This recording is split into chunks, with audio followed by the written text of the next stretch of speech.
A very good morning to all and a pleasant afternoon to Dr. Sriram, who has joined us from Singapore. A warm welcome on behalf of Department of Technology, Savitribai Phule Pune University. Today we have all gathered for the National Science Day talk under our Bharat Abhiman webinar series. Today we have with us eminent personalities like Honorable Vice Chancellor of Savitribai Phule Pune University, Dr. Karmalkar, Head of Department Technology, Dr. Aditya Abhyankar, Dean Science and Technology, Dr. Manohar Chaskar, Emeritus Professor Dr. Dinesh Amalnerkar, and of course, our speaker for today, Dr. Sriram Ramakrishnan. May I now request Dr. Abhyankar to give his opening remarks. Thank you. Thank you, Professor Padke. It's indeed an honor and pleasure to have none other than Dr. Sriram Ramakrishna from Singapore, one of the most eminent personalities in the field of science and technology, who has graced today's occasion. And the occasion is also so special. We celebrated the National Science Day yesterday, and on that account, this is the second lecture in the series on the topic of Bharat Abhiman. As the name suggests, it's a matter of pride and honor for all Indians to have all these eminent scientists who are the top scientists in the world, and they are of Indian origin. So they started their journey from India and they have made it so big at global international platforms. And there is so much that we can learn from their experiences and their journeys. And we are thoroughly thankful to Dr. Ramakrishna sir for accepting our invitation. As we all know, Indian tradition has been very, very scientific. Our scriptures have been in the form of dialogues, and it's not a monologue, it's not one directional path that we had in our country. For example, Bhagavad Gita is a dialogue between Krishna and Arjun, and Chandogya Upanishad is a dialogue between Shvetaketu and Uddalakaruni. So this art of asking searching questions is so much very important, and the curiosity and inquisitiveness is at the heart and core of research culture. However, we need to accept this with a pinch of salt, in fact, with a feast of salt, because maybe after invasions, somewhere we lost this great legacy. And today we are in the process of bringing back that culture again and building a very strong research culture. And this effort is an important milestone, important step in that direction. And that's why there'll be so much that we'll be able to learn and gather knowledge from eminent speaker Dr. Sriram sir. We indeed are very fortunate that we'll get to listen to him. And I will just give one quick example.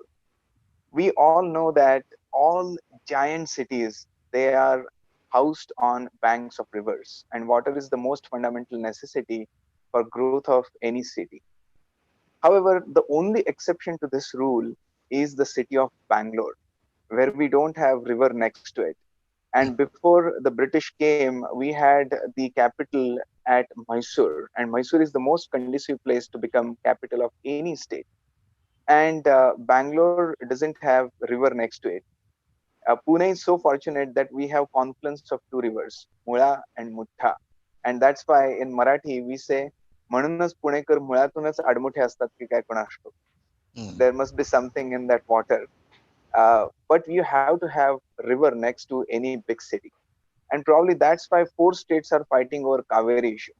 The point that I'm trying to make is probably after independence, because of the British educational system, we did not have enough opportunities to create thinking and creative manpower in our academia and education. And that's why it is extremely important in the presence of the new education policy with all interesting programs from state and center government with the likes of Digital India and Stand Up India and Make in India. It's important to bring back that research culture. It's important to learn from these giant personalities like Dr. Ramakrishnan. And that's why, once again, I thank him from bottom of my heart. I thank Honorable Vice Chancellor, who has been a staunch supporter for all our such activities. I thank Dr. Ammanarkar and Dr. Chaskar. Dr. Chaskar sir is our dean, and Dr. Ammanarkar sir is our eminent professor. And this is brainchild of both of them that we are having this web series with us. I also thank all the participants for taking out time and joining us today. Thank you. Thank you so very much. Welcome all again. And over to you, Professor Padke. Thank you, sir. Thank you for your beautiful words. May I now request Dr. Sriram to start the program in our traditional way by lighting the lamp and Saraswati Pujan. Just, Dr. Sriram, you will just have to click on your screen.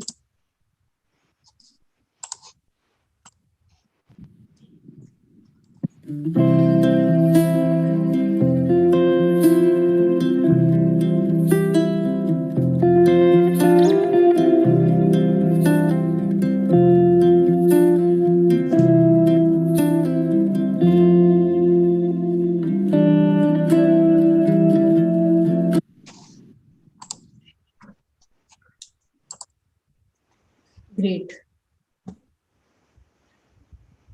May I now request our Honorable Vice Chancellor, sir, to address the audience for this event.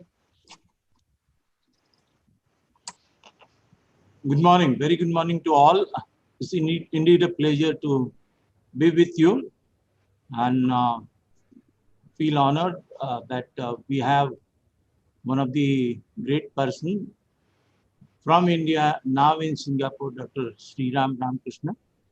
And this is basically a series that to a great extent conceived by through the efforts of Dr. Dinesh Ammanarkar, Dr. Aditya Abhyankar, Dr. Manoj Chaskar. It's called as Abhiman Bharat. So obviously it's a proud moment for every one of us, those who in fact have started their journey from India and now actually been there on the international platform as such, and guiding not necessarily only Indians, but the entire diaspora of the world. And that's something very great. And that's the reason I feel very proud to welcome Sriram Ramakrishna. This is the second lecture that we organize on a very apt topic, something to do with sustainability. And basically the very idea of conducting such webinar is to a great extent excite the student about the curiosity of various different elements of science and technology. And especially when we are talking in terms of Atmanirbhar Bharat, how these people to a great extent have conceived their the present position, what effort they have put in, and what are basically the research statement that one can actually follow. And with these basically ideas, this particular webinar has been organized. This is the second lecture of this particular webinar series.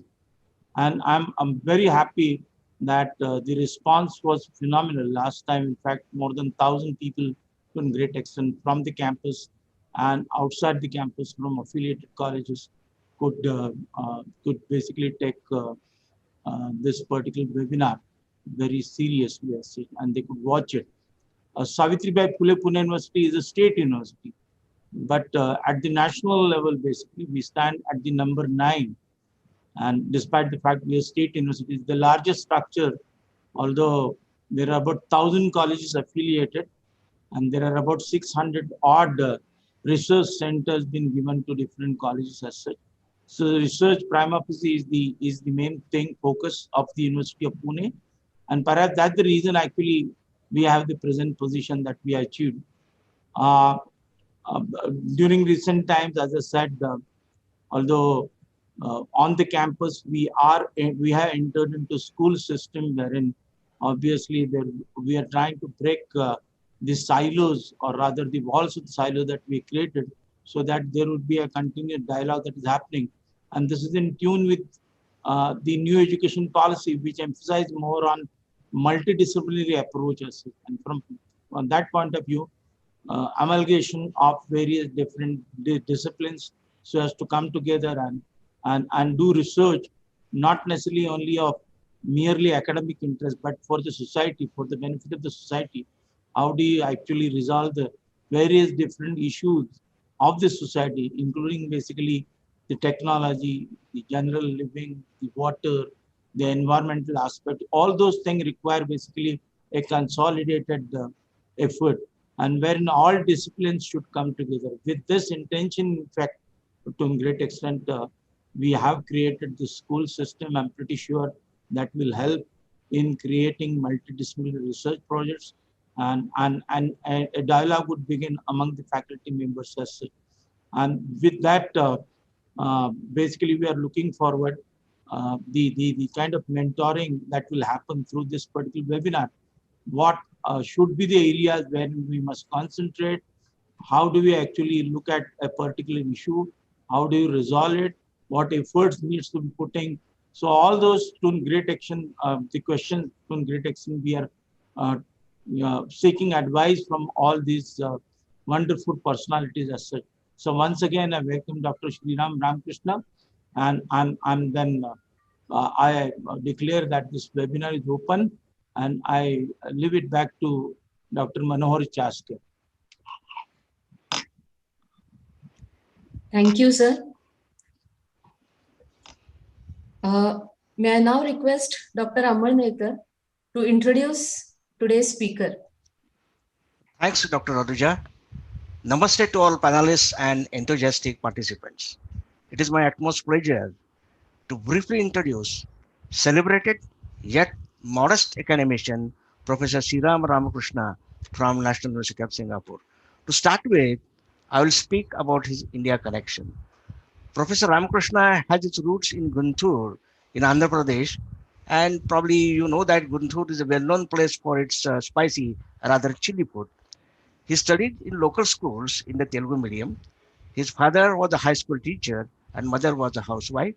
Being the youngest in family of 4 children, he enjoyed enormous freedom to spend the time the way he wants. आपण ज्याला मराठीत शेंडेफळ म्हणतो, ते शेंडेफळ असल्यामुळं त्यांनी आपल्या मनाप्रमाणे सगळं वागून घेतलं.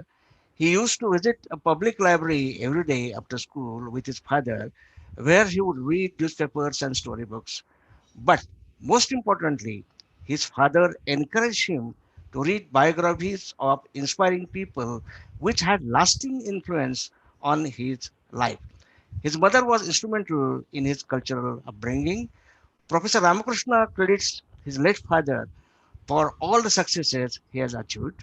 Professor Ramakrishna says that calmness and extraordinary patience of his father helped him to survive the rough and tumble of an academic researcher's life. After his engineering graduation in metallurgy from Andhra University in 1985, he joined Hindustan Aeronautics Limited, which had an arrangement to do master's program in aircraft engineering at IIT Madras. His IIT professors felt that he has research element in the brain and strongly advised him to leave the Hindustan Aeronautics Limited job and join Cambridge University, England for his PhD. So he landed at Cambridge and obtained PhD in material science in 1992. Then he became professor, but felt the need to have management skills and eventually ended up in Harvard Business School, where it was even more of a different environment. His fellow students were now top artists, the chief of police in New York City, social leaders and entrepreneurs, etc. After completing Harvard Business School's the General Management Program, what we call TGMP, he spent 5 years in Kyoto Institute of Technology, Japan, as a visiting lecturer, and then joined National University of Singapore in 1997, where his professional career flourished by leaps and bounds. His academic leadership includes National University of Singapore's Vice President Research Strategy, Dean of Faculty of Engineering, Director of NUS Enterprise, Director of NUS Industry Liaison Office, Director of NUS International Relations Office, Founding Director of NUS Bioengineering, Founding Co-Director of NUS Nanoscience and Nanotechnology Institute. He founded the Global Engineering Deans Council while serving as the Vice President of International Federation of Engineering Educator Society. He is a member of UNESCO's Global Independent Expert Group on Universities and the 2030 agenda, what's called abbreviated form is EGU 2030. His scientific credentials include more than 1,000 research articles, almost 118,000 citations, and Google Scholar H index of 158. No wonder Thomson Reuters identified him as one of the world's most influential scientific minds for the last couple of years. Professor Ramakrishna lives with his wife Susi in what he calls a minimalist style home near the Chinese garden. हे म्हणजे अत्यंत कमी गरजेचं घर स्वतःला त्यांनी निर्माण केलेलं आहे. At the university, he's busy man giving lectures, meeting researchers and students, solving research problems and debating new research directions, making pitches to funding agencies, investors and diverse audiences. And yet, despite the accolades and breakthroughs in his research work, Professor Ramakrishna remains humble, taking his inspiration from Mahatma Gandhi. He often says, Gandhi and his ability to devise unassuming solutions to tough challenges are my inspiration. That's what Professor Ramakrishna says. All of you are now eager to listen to him. May I now request Professor Ramakrishna to deliver today's National Science Day talk on connecting science with life and sustainability. Professor Ramakrishna, please.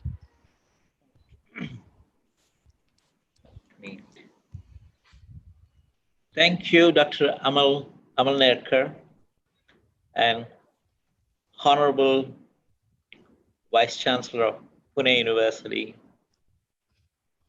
leaders, Dr. Chaskar, Dr. Aditya, several others that facilitated my participation in your event. Allow me to share my screen and then I will continue my presentation.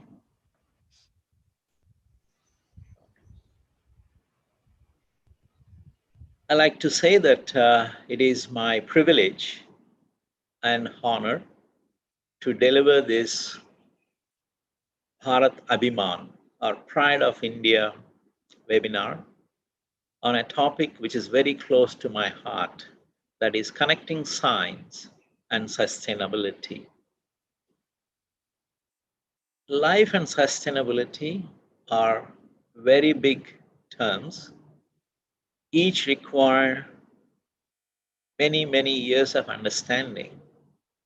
But in a short webinar like this, I hope to give a gist of my understanding and how science can be related to both life and sustainability. As the Vice Chancellor of Pune University said, is also the intention to suggest areas and topics that would be of significance to the university as it plans to progress from the current highly visible position to an even more premier visible position in India and abroad. It is also meant to give a glimpse of topics that would be of useful to the future researchers, many of your young scientists and faculty members. I hope to impress upon you some of the topics which we are working so that it might be helpful for you to create your own career, create your own impact on the society. As Dr. Dinesh Amal Nerkar kindly introduced me, I'm now residing in Singapore. It is a nation by design. So using the example of Singapore and my own deep experiences in India, I like to connect my topic, science, life, and sustainability. I have many slides, but in the interest of time, I am actually making a copy of my slides available to you through Dr. Amal Nerkar. And I would focus on a few important slides, and several slides I glance to them so that we have a sufficient time for question and answer, so that you could ask me any question that might come to your mind through the WeChat, through the chat box that is available in the Zoom function. COVID-19 there is no doubt, is resetting the planet, resetting the humanity. A recent report suggests global herd immunity may take about 5 years. And you also hear wonderful stories like a US woman. She's 90 years old, treks 10 kilometers in cold and snow just to be vaccinated. And that shows the human beings have their own genuinity as well as creativity when we are approaching life and sustainability. What are the lessons we learn from COVID-19? It's very clear. No single human being is safe until everyone is safe. Second, mental health is not given, it is to be cultivated. And we need to care for Earth and its systems to ensure the sustainability of life on the planet Earth. This is a busy slide, but the idea I like to give is how the Earth itself provides certain level of protection to the human beings for their day-to-day life. So in this slide, I showed various protection measures taken by people around the world to mitigate COVID-19 transmission. So you have face masks, social distancing with respect to the droplet transmission. Then you have other ones which are ventilation, sterilization for aerosol transmission. At the far right side, I have an example which is a plant, natural plant. Plants actually emit certain negative charged ions. These are naturally occurring in the plants. And if you apply a particular electrical fields to the plants, they produce more than 1 million times of ions, which make these COVID-19 droplets or aerosols to coalesce and actually clean the air we are breathing. Perhaps you have this kind of natural elements that are there in India, which is also providing a very good protection to people in India as well as other habitats around the world.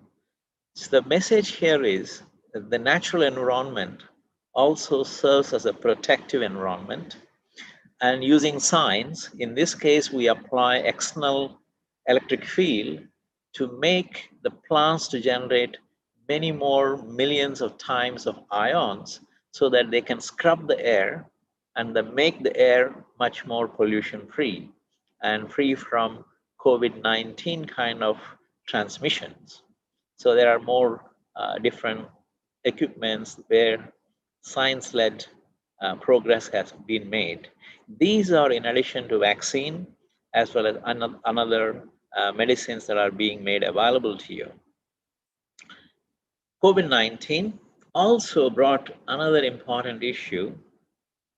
1 in 5 people around the world have reported mental challenges, difficulties with the mind.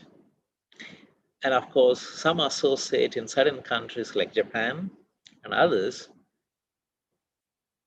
due to industrialization and economic progress, also change in the culture, there is a lesser degree of faith in spirituality. And for some people, it was noticed has resulted in a lack of anchor in their mind, thus leading to mental stress. To make this point much more loud and clear, here is a slide which illustrates what's happening in United Kingdom and Japan. Japan just appointed a minister of loneliness. Last year, United Kingdom also appointed a minister for loneliness. Whereas in India, which is known for deep spiritual thinking, and I think probably it's more natural for Indians to think about mind and beyond mind. But COVID-19 makes the point that nature has a lot of solutions. At the same time, we also have to give a due importance to our own mind. So from here, now I'm going to take a deep dive into the specific subject, that is linking science with sustainability. I'm an expert group member for the UNESCO EGU 2030, looking at sustainability and higher education. So in a way, for Pune University, as it is planning to move forward, they could consider doing very interesting things in terms of embedding sustainability concepts in all forms of education to millions of students. They have been inculcating education. To make this point loud and clear, it's a study published in Nature this year. Total manufactured human-made material mass is now larger than total biomass on the planet Earth. In other words, fundamentally, human activities are changing the balance. And you could see that in terms of resources depletion, pollution, extreme weathers, also affecting human health and survival. Some people argue pandemics are a result of excessive encroachment of human beings on the living biomass on planet Earth. And many countries around the world pledged what they call low carbon economy or carbon neutral economy. And you see different countries and different years they have targeted. More or less by 2050, most countries pledge that they like to see a development of low carbon economy and move towards a carbon neutrality.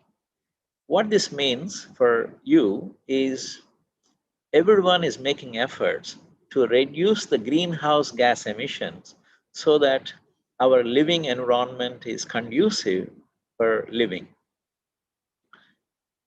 Recently, United Nations Framework Convention said still many more countries have to do more than what they have pledged. For example, they flagged Australia, Russia, Switzerland, South Korea, and Brazil.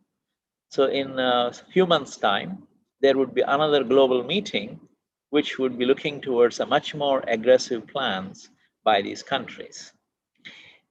Bill Gates is very familiar to most people in India, especially India is known for software, and Bill Gates is well known for Microsoft. He's now one of the major investors in the land in the United States, land, agricultural land. And he's talking about changing the food habits. In this case, investing in synthetic meat, because meat is one of the largest food consumption in the world. So meat production is associated with the greenhouse gas emissions.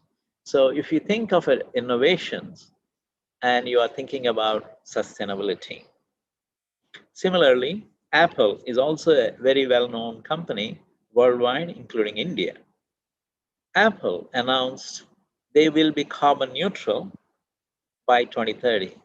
To give a sense, Apple is a $1 trillion company. Indian economy is now $3 trillion. There are plans to grow from $3 trillion to $5 trillion in the next 5 to 10 years. So you can see the immensity of these large global corporations and their pledges, how that would improve the quality of life for all human beings. Since the Vice Chancellor indicated that professors and academics like me who are in the diaspora would share their experiences for us to pick up new ideas. I give you an example of Singapore, where I'm working. Singapore has a Green Plan 2030. On the left side, you see reverse vending machines where you can bring your recyclables and you collect vouchers for transportation or electricity. My neighboring country, Indonesia, has been already practicing this in a large scale. So there's lots of new experimentations are happening. India, traditionally known for its sustainable way of living. So many of the Indian practices could be scaled up to the global level. Hence, this is an opportunity for University of Pune, as well as all the students and the teachers, to rethink how this can be done and leverage for your progress. So recently we had done a survey. I chaired this meeting where we focused on new technologies like artificial intelligence, big data analytics, and cloud computing, how they would impact our sustainability plans. So most people from the industry and the public do believe this is the direction to go. And you also see Singapore startup companies involved in the United Nations Green Contest. I'm very sure some of the University of Pune students can compete in these global events, bring recognition to the ideas that are catalyzed at your institution. If you like, there is a book we have written recently called An Introduction to Circular Economy, and it has a lot of details. It's about 630 pages book just been published.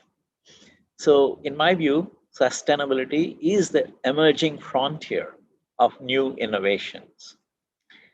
And those of you who are deeply involved in scientific research, I know Dr. Dinesh Amalnerkar, we met 10 years ago. He himself has been involved in electrical and electronics systems. So here is a summary of what I think. Last 100 years, science and technology enabled mass production and supply of a range of goods and services to the billions of people around the world, including 1.4 billion people in India. Moving forward, all products and services will be reimagined for the health of the planet and for the survival of the human beings. What this means is low carbon products, low carbon materials, low carbon services.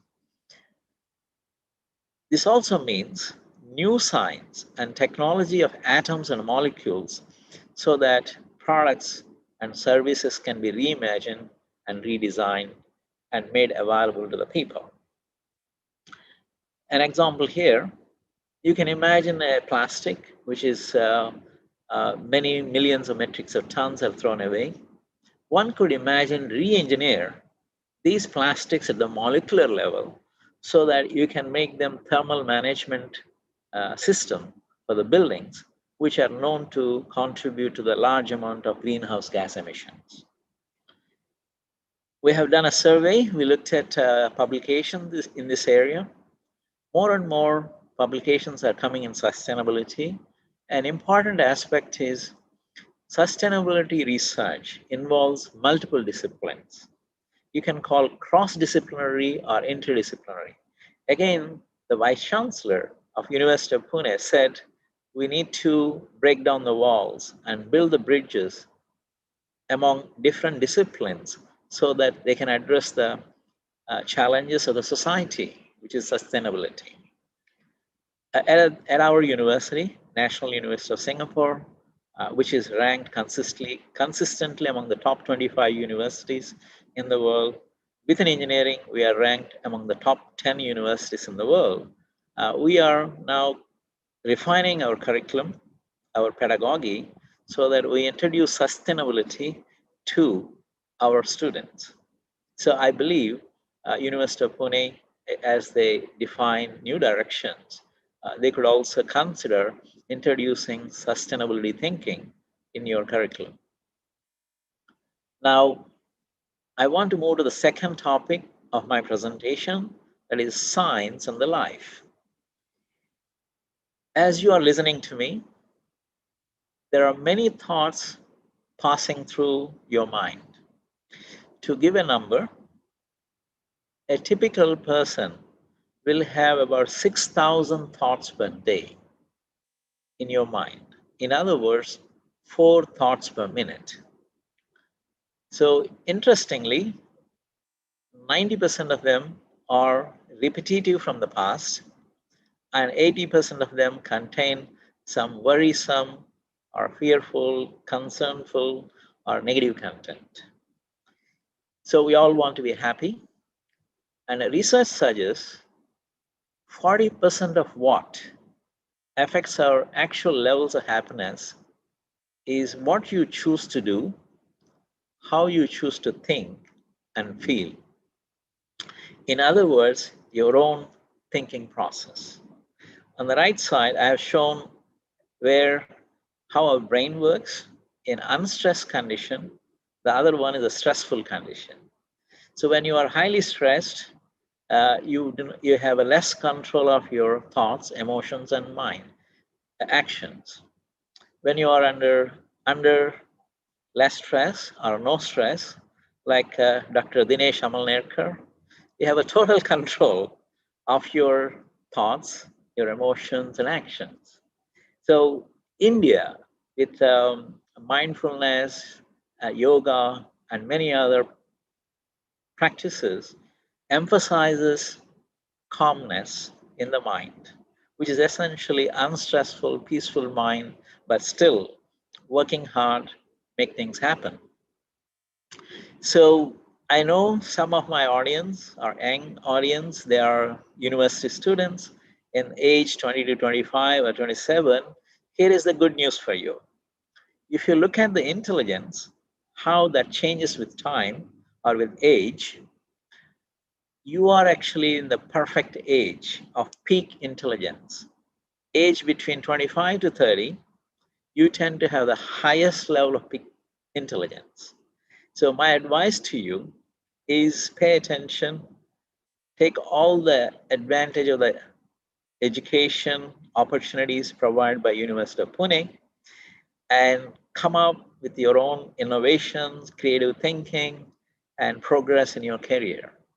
Also contribute to the society because you are at the right age profile in terms of age, what happens to intelligence. To make it very simple, if I want to call that intellectual efficiency, I would say anyone in that age group plus maybe another 10 or 20 years, clearly you are in the peak performance age in terms of the intellectual efficiency. So the main point here is waste no time, put all your efforts so that you get the best out of your peak performance. If you like me to explain that in a deep science, we do research in this area. And here you see the thoughts and emotion, how they are shaped by various variables. And interestingly, our thoughts and emotions are also shaped or influenced by the language we use. So think about it. So your language, your culture, in a way, makes you to think in a particular way. There are many other information there, and it requires a lot more time. But on the left side, I'm now stretching my mind and saying what is possible in the future. And later on, I'll show you some evidences. In the future, we would be able to mind our mind. What that means is humans will have access to refined devices, systems, and methods to perceive, visualize own thoughts, and redesign own mind and build psychological resilience. There's a lots of extended ideas in those statements, but that's how human beings think, hypothesize, and make them happen. So here is an evidence of technologies, science that is being pursued around the world. Artificial intelligence, neural interfaces, quantum chips, quantum biology, psychedelics, wearables, and many other such deep scientific programs are now being pursued, and they would lead to what I said. We will be able to mind our mind using these externally devised systems. To give you an evidence so that it is not completely fiction, it's now possible to grow parts of the brain in the laboratory. So some of my PhD students work in this area. We design scaffolds and we grow brain neurons and mini brains. Similarly, you come across mind visualizers. That means you have certain gadgets that are designed purposefully. When you wear them on your head, they would monitor waveforms emanated by the brain activity. And Dr. Amal Nerkar would know because he himself have designed many electronic products.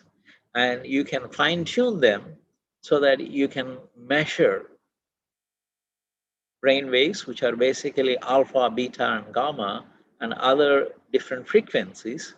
And they can be converted into imagery as well as text so that we can visualize what you are thinking. So to give you a snapshot, there's a lot of deep scientific innovations are coming up where there is a seamless integration of devices with the biological tissues and organs of the human body are taking place.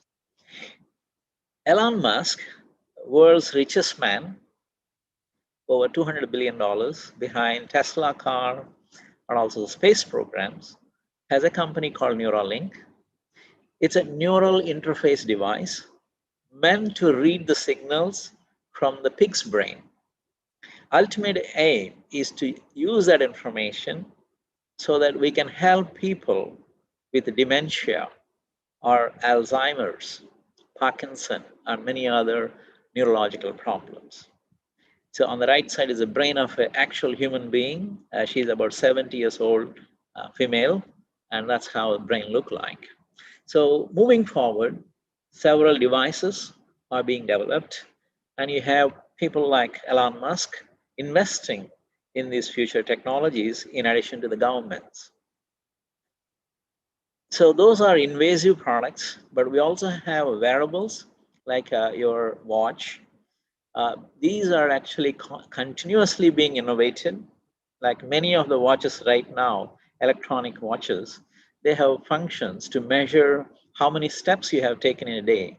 What is your blood pressure? They can monitor your vital signs.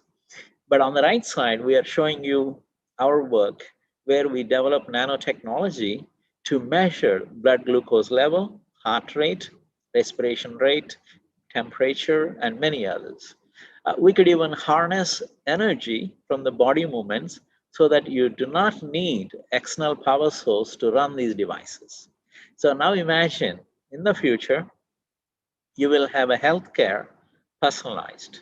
An example, in many remote areas where you need to monitor the COVID-19 patients, they could have a wearable device, information is sent to the hospital, and the clinician can monitor them. And this is already being practiced in certain countries. So to make this point loud and clear, Google, which is another largest company, just bought Fitbit, which measures the body vital signs like a number of steps you have taken, blood pressure, recently for $2 billion. So what that means is the big companies are foreseeing the opportunities about healthcare monitoring and also improving the healthcare delivery. So this is in London. Now because social distancing, remote working, I was told Dr. Amal Nerkar is stay away from office because he has to do that. He's been advised to do that. Whereas Dr. Chaskar, he's in office and I'm somewhere here. So in a typical time, I would be there with all of you. I would know from your smiles, from your body language, whether my lecture is boring or interesting. But now I do not know. So like there are 250 people that signed up listening to me, but I don't know whether you're really happy with my lecture. But suppose you have this device, wearable, that can tell me, well, I think they need to be more entertained or less entertained or change the topic. I could do that dynamically. So that's the future possibility. And in London, they were talking about give a wristband so that your boss knows when you are unhappy. Well, in some sense, I just want to say health and wellness in the future will have a lot more advancements with the help of intelligent materials and systems. So I connect this to the life much more than simple life. All living beings, including human beings, we age. So here is my own photograph. You see in the circle. On the left side, that's how I look like. But on the right side, it is projected in the few years' time, I would age like that, essentially skin. But beneath the skin, there are lots of tissues and organs, and how they would age with my age. It is shown, captured by these dots. And if you see, there is a dots by a light blue color and a pink color to demonstrate the aging in males and females is different. In other words, gender plays a role. In addition, lifestyle, climate, genetics play a very important role in our rate of aging.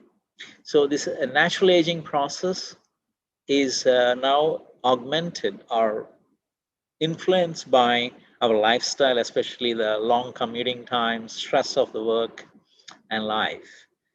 And in the future, these wearables and other technologies would be able to help us in improving the healthy longevity. I won't go into this one in detail, but essentially to say that as a scientist, spent many years, more than 40 years now, doing research, we will think along the way while we're doing the research, what is the purpose of human life? And if some of you are concerned about it, it's about individual responsibility, family responsibility, and responsibility to the society and sustainability of Earth itself. Of course, the essence of living involves choice and freedom, ultimately achieving the highest knowledge and realizing unition or integration with the nature. So I wouldn't go into the detail. The essential message is using your own thoughts, you can control your thoughts. If you can control your thoughts, you can do a lot more things. And I think we're all empowered with this ability, but we need to employ that one. Here is an example of a scientist, a young guy. He believes science is not like in movies. Science rewards those people who are patient. That means they think in the long term. So if you're going to be a researcher, or some of you are already researcher, there is a nice insights by Dr. Garfield and others, where they say the best thing in scientific research is hold on to the idea that the best is yet to come. So that gives you enough energy and motivation to strive and continue to contribute. So this is my conclusions on sustainability. It's an opportunity to revisit every material, product, and service using the tools of science and technology and business models. We can make the earth much more livable. In terms of the mind, I foresee mind-inspired technologies and solutions are the new frontiers of innovations, and they will change the human living as seen and experienced never before in the next 30 to 40 years' time. Mind your mind to achieve, contribute, live healthy and happy. With that, I like to say there is always a gap between sustainability aspects of our lives and societies. There's also mind gap. Once we are aware, we would be able to bridge those gaps, and let's do it together. And I like to say thank you to the colleagues at the University of Pune, leaders of the University of Pune, as well as all the attendees and students for your time listening to my Pride of India webinar. Thank you so much.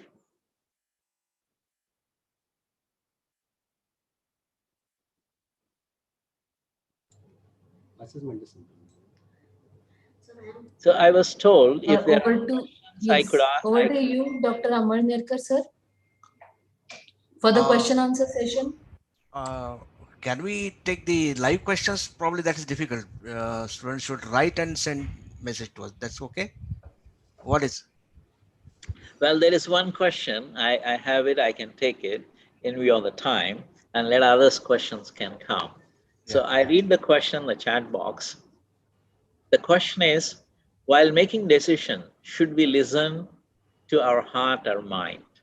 Okay, I think this is a really, I would say, tough question, because popular culture, as well as families and society, constantly tell us, listen to your heart, so that you would not go wrong and you would be able to live with your decision. So generally, that is what is said around the world. Listen to your heart, and then take that approach. But my view is, if you look deeply in science, as of now, the heart and mind, even though it is separated in a popular discussion, writings, it is not really separated in the science. So in the scientific way, heart is a heart, which is basically pumping the blood, and it does a lot of vital functions.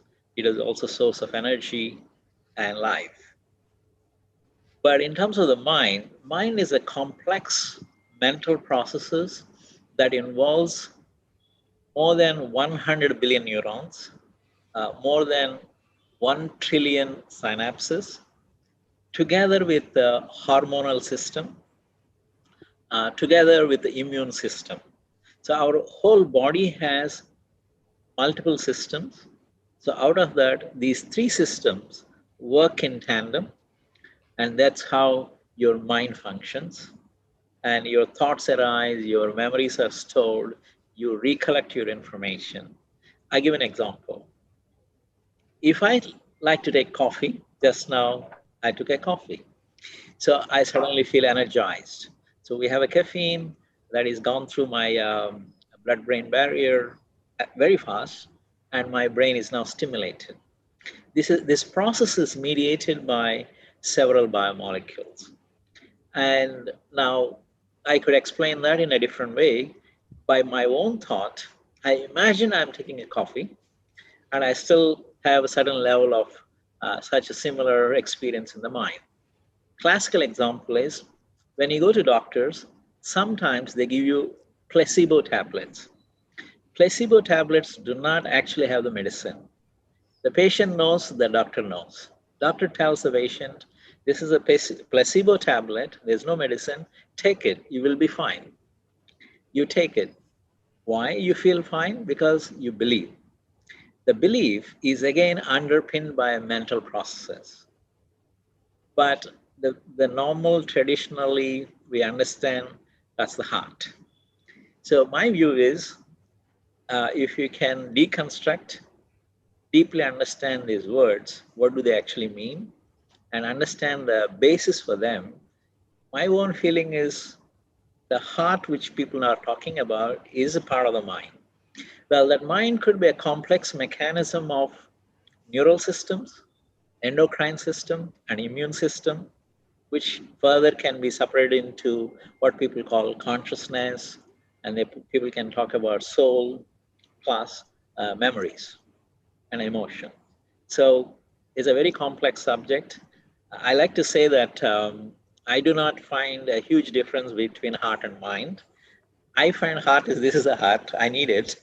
But when it comes to heart and mind from the scientific point of view, yes, for me they're same.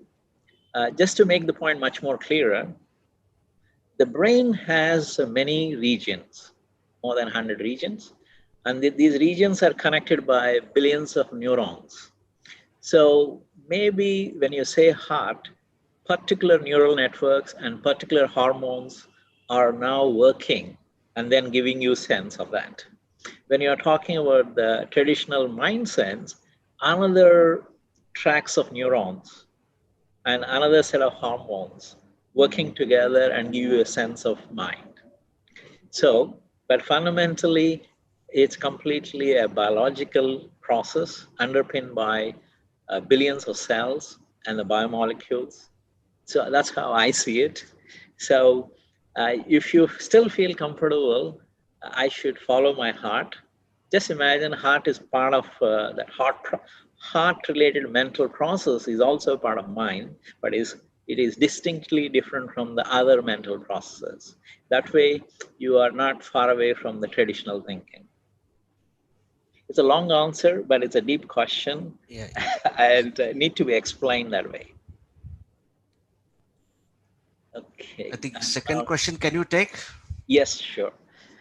How can we prove God scientifically? Okay, I hope Ria Patel, I hope your background is not a philosophy or a spirituality. Then I'll be cornered because that's a deep topic. I repeat the question so that our audience can relate to me. The question that was asked, how can we prove God scientifically? Well, I think it's also a very big question. And also I'm talking to the Indian audience, and India is known for deep spiritual thinking, at least for 10,000 years. So obviously I had to be extremely careful in every term and every word I use it here because people are deeply familiar with these topics. So now the God concept itself, the way it is defined is very different within India itself. There is a broad spectrum of definitions in India. And when you come outside of India, you will be baffled. There is even more wider descriptions of the definitions of God. They even talk about personalized God, which each person can define their own. Best way to answer this, even though I may not be able to answer it in everything I know, I will use one example. Yesterday, I had a lunch with a well-known dentist in Singapore. And she would be close to her 50 years old and a very successful person, born as a Roman Catholic, but believes very strongly in science. Also, she tried to understand the intersections of science and typical religion and spirituality. She defines God is something, everything that's there in the cosmos, including us. And she says, it's her view, God is all, everything, but at the same time, she gave an analogy, like the mind analogy. You can imagine the whole universe as a universal mind or a God, and that is actually also changing all the time. So, for example, today we do something, 5 years later, what we do have an impact. And since we are part of the same big mind, within that mind, these changes happen. So in her view, a God is everything and it's evolving. So it's very different from what we understand God as undefinable, unchangeable, it's there and is there for everyone, right? That's how it is explained. So you can see how you choose to define, you get a different way of understanding. So now circling back to your question, how can we prove God scientifically? That requires to think two big questions. One is how exactly life came about. Even though we know all the chemistry involved in life, we still cannot decide how life can be created. Second, why everything is there is also nobody can explain. So now from those, if you can find an answer for them through the science or other means, you can. In that sense, I want to define science. Science is nothing but, in my opinion, is about systematic thinking thinking creatively, thinking out of the box or with no box, but at the same time trying to find answers, finding a solution, finding an understanding, creating a new knowledge. So that is science. Science is not just going chemistry or physics or biology, it's the process of thinking is actually the science. So in other words, science has always been there in the history of India as well as other civilizations. And they have been thinking about these questions and they came up with those explanations. And that's all so far we got. It might be a disappointing answer, but the answer is we would not know the answer now. Maybe if you ask me 100 years later or a million years later, we might get the answer for that. So, well, you may say, Professor, you won't be there 100 years later. Well, probably another professor, another research probably would be able to answer that. But if you are more interested in one-to-one conversation, I'll be very happy. I would be able to take you through a lot more definitions, descriptions, my own understanding. But in view of the time, I am not going into the detail. Now, the next question is how to take career and the family problems together. Yes, you know, this I already said in the beginning of my talk, one of the challenge now in modern day life and careers is a lot of stress being experienced by people of all ages. So your question is, how do we balance career and the family problems together? One suggestion I have is family and career problems, while they are happening in two different spheres, we seems to be putting a stronger firewall between family challenges and career issues. But for example, if you're a married person and you come home and you share your, not all the details, but some of the excitement and problems in your life, in career, you would actually buy in the support and empathy of your own family members. But we actually don't do that. We isolate ourselves and we don't talk about it. We shift our phase and we just become a family person. But if we can talk about it, for example, I spent 8 hours writing a research paper and I'm stressed, but I can go home and explain the excitement of writing the paper, what is it about, and without boring them, you are now introducing them to what you're doing. Similarly, you could look at the issues at home, and if you understand the issues at home, your colleagues, your students, your seniors, I'm sure they have their own problems, similar. Then you can relate with them much more easily. Even though they are smiling, they are saying whatever they're saying, but deep down they have similar problems as you. Everybody has problems. But if you understand from your own problems from the family and reflect on them, and now you relate to what's going on in your own work environment, you can relate to your colleagues, not necessarily everyone, but at least some of them. You are now building bridges, and then you build a much stronger bond and empathy. And I'm very sure it would be a much better balance between career and family. Well, I'm practicing it, so I am saying my own example. So this is not a theory. A theory example is very simple. They say you do the work-life balance, take off some time, spend time with the family. But again, that is segmenting. But life is not about segmenting. Life is continuous process. So I do not think we should segment them. It's a continuous process all the time. Time is continuous. So we would have to blend them without unduly negatively affecting both of them, both family and career, rather progress them both in the right way. Then the next question is, how magic is related to science? Okay, well, the magic, what I understood, is mostly related to the illusion, and illusion is related to the optics. If it is optics, then probably you can relate to the physics, plus maybe psychology. Both optics and psychology are well understood, and of course, more need to be understood. But you can now relate those magic into those things. But of course, now I can also connect to the much more deeper level. It hasn't been proven yet. When we are thinking, or when our brain is functioning, there are brain waves and energy forms, energy waves. It is possible that one could some level of subtle way communicate with other person using these subtle waves and frequencies is still not yet been proven, but people give anecdotal experiences. So what that means is there is science could be further developed and understood all these things we see in a day-to-day life. Then next question is, can wars be echo? Or does the nature of people living in the nation matters so that there would be mutual understanding? Okay, so the question, if I understood, if I misunderstood, is my apologies. My understanding is,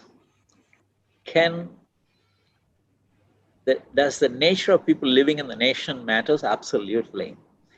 Nature of human beings is essentially, it's about underpinned by the way of thinking, which is underpinned by the culture, as well as lifestyle, education, and many others, as I shown in my view graph.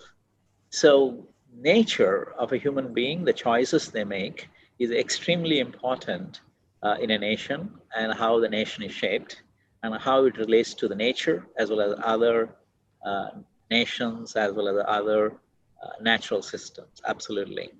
And I think there's a lot more upgrading is needed in terms of the human mind.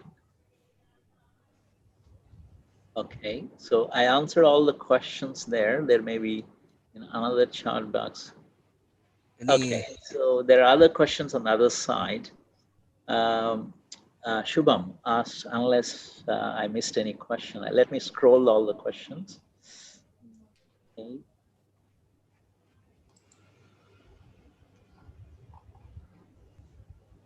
Okay, I'm just getting to the question.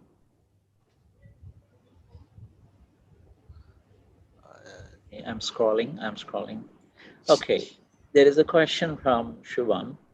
Some thought on science and employment in rural village. Okay,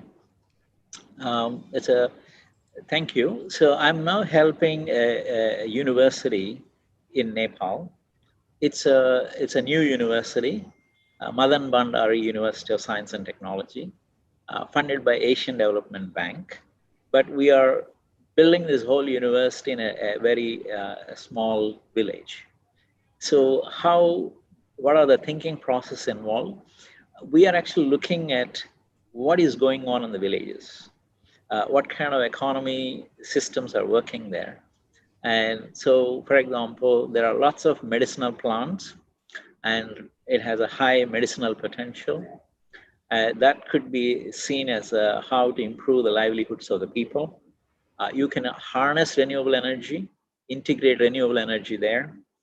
In addition, there are new construction systems like wood, which are known to be carbon absorbing systems, it's called carbon negative materials, much better than concrete and steel.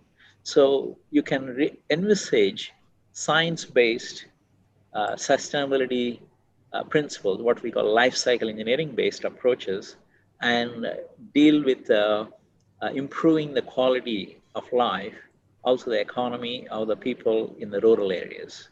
Absolutely. I think if you start understanding what is coming up and integrating those ideas at the village level and rural area, there's a lot of things can be done. So can you take the next question by Professor Abhay Hake? Okay, let me take relation between conscious and unconscious mind. Oh, okay. So relation between conscious and unconscious mind.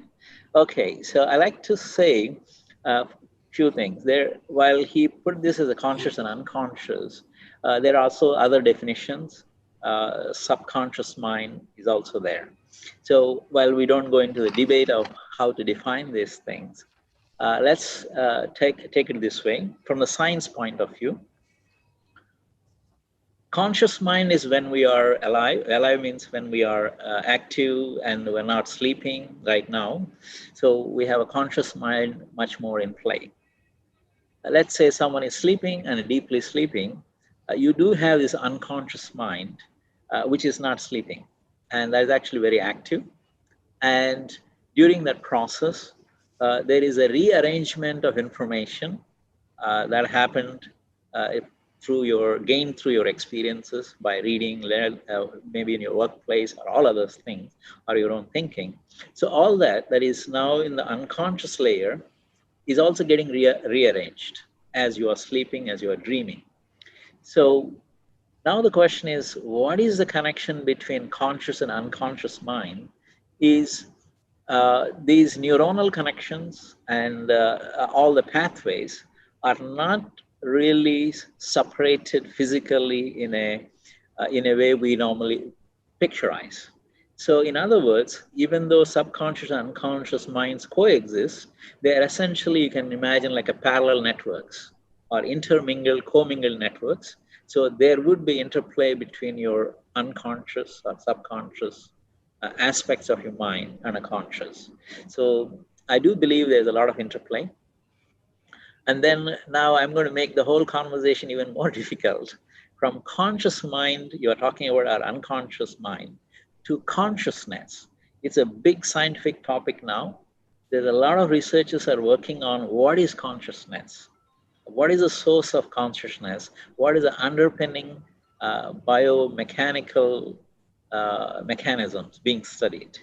But then when you talk to Indian sadhu spiritual leaders, they will say, well, that consciousness is different from the consciousness we are talking about. And it gets even more complicated when you talk to the enlightened people. They will say the universal consciousness is different from the consciousness you are talking about. So let's stay on that universal consciousness and consciousness. So I believe, this is my analogy, universal consciousness is like air. And imagine you are a glass like this. And when it is, some of that is trapped, that air is trapped in you, that is your consciousness. When this glass is no longer there, this consciousness and the rest of the consciousness would merge. So in other words, there is no huge difference between universal consciousness and your own consciousness. That is consciousness definition. Now the scientists are saying that consciousness is same as one facet of mind. That's how the scientists approach. But a non-scientist, they could be just believers, or they like to believe. They say this consciousness is much more than mind, much more than the heart, which we talked about. It's even more than soul. So, and even the soul is also now being hypothesized. People say soul is a pocket of information. Again, I'm not sure. That need to be verified, but these are the concepts out there.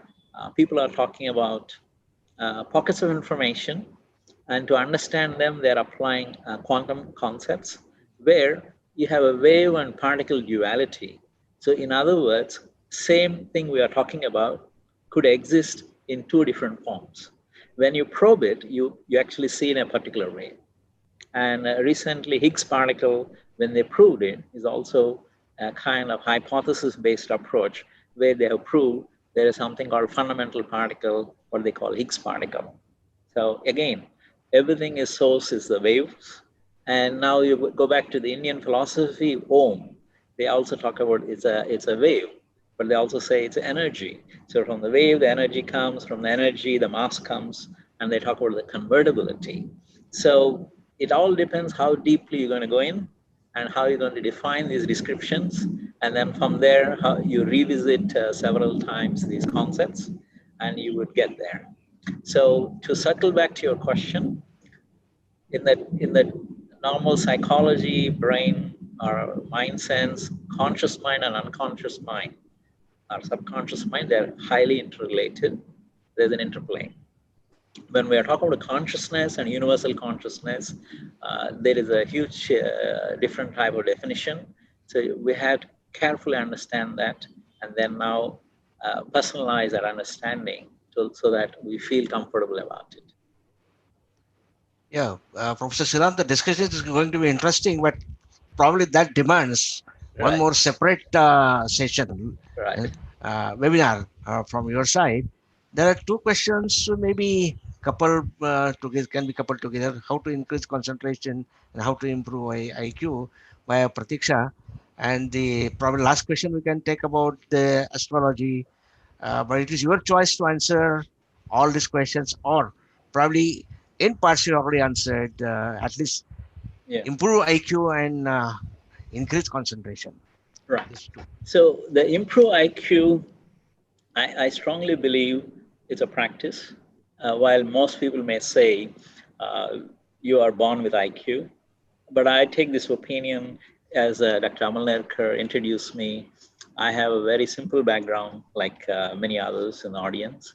So, what made the change, I believe, is science. It explains what we call.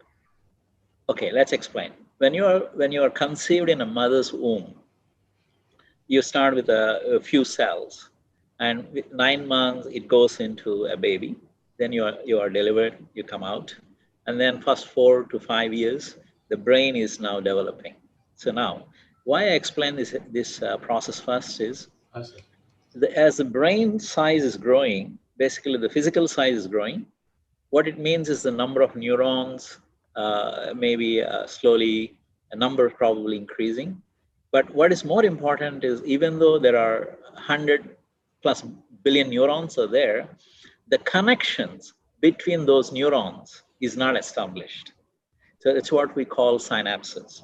So from the day you are conceived to, let's say, up to 5 years, what's happening is your brain is developing what we call developmental biology, where between the neurons, synapses are forming. There are trillions of synapses.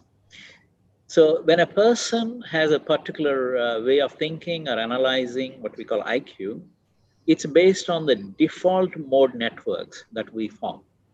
So each of us, through our experiences, we form a default mode networks, which is basically a series of nodes and neurons. So because of the default mode networks, some people think in a specific way, some people have a certain IQ. So the good news is, even though there are default mode networks, there is something called neuroplasticity. That means you can retrain yourself if you start thinking and working on it, like the habits. You can generate new habits. So same way, these default mode networks could be altered if you put the effort.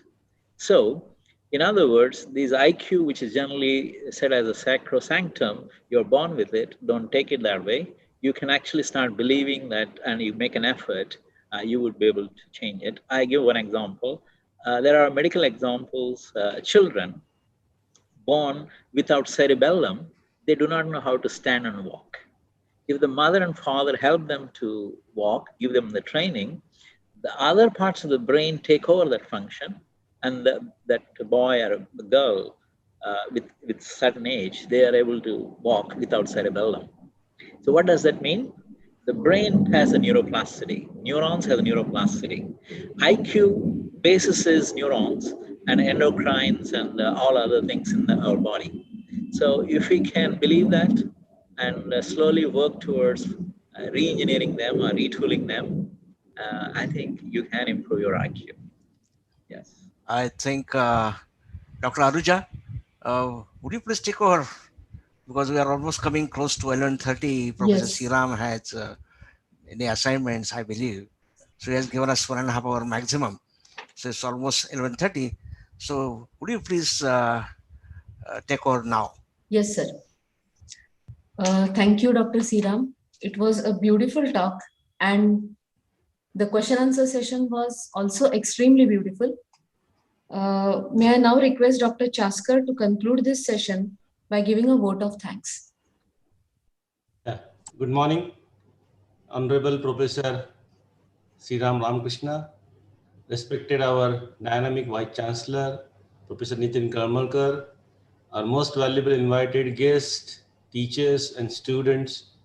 It is my privilege to offer a thanks on this occasion. I want to thanks to Chief Guest, Professor Sriram Ramakrishna, who gave his vital time from his busy schedule to grace this webinar and express his views on connecting science with life and sustainability. Sir mentioned here the sustainability we should add in our curriculum. Definitely, sir. Already we have the sustainability, some topics in our curriculum, but we try to strengthen the sustainability topics in our curriculum under your guidance in the future. Thanks to Professor Nitin Karmarkar, Vice Chancellor, his able guidance has always encouraged us. I thank him for this kindness, his interest, and continued supports.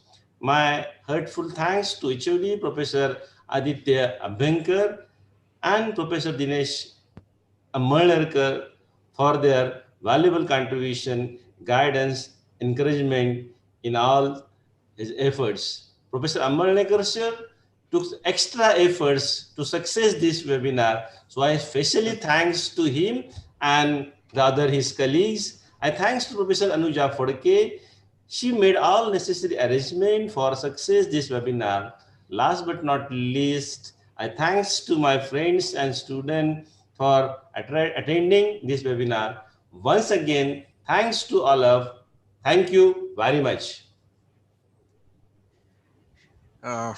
Probably Dr. Sriram, would you like to have some concluding remark, or you'd like to have physical presence here and enlighten us on the variety of aspects of the mind and consciousness and subconsciousness Sure. little later? Yes, I just keep it short and brief so that we respect others' time. I like to say my heartfelt thanks to all of you for inviting me to part of your family of Pune University. It's a very well-known university, and all of you are passionate in your own way. And it is wonderful to build from this initial interaction. And in the years to come, I hope to work with you and make some difference along with all of you. Thank you again, and I wish everyone all the best. I think this COVID-19 and all those resetting of the world will move on, and things will get better. I'm very sure that with time, we will be doing even more helpful, impactful, good things together. Thank you. Thank you very much, sir. Thank you. Thank you. Shall we close now, Dr. Anuja? Yes, sir. Thanks, Thank Professor you. Sriram. Okay, thank you. Hope to see you soon in India. Yes, see you. Nice meeting Bye. you. Bye. Thank you. Yeah.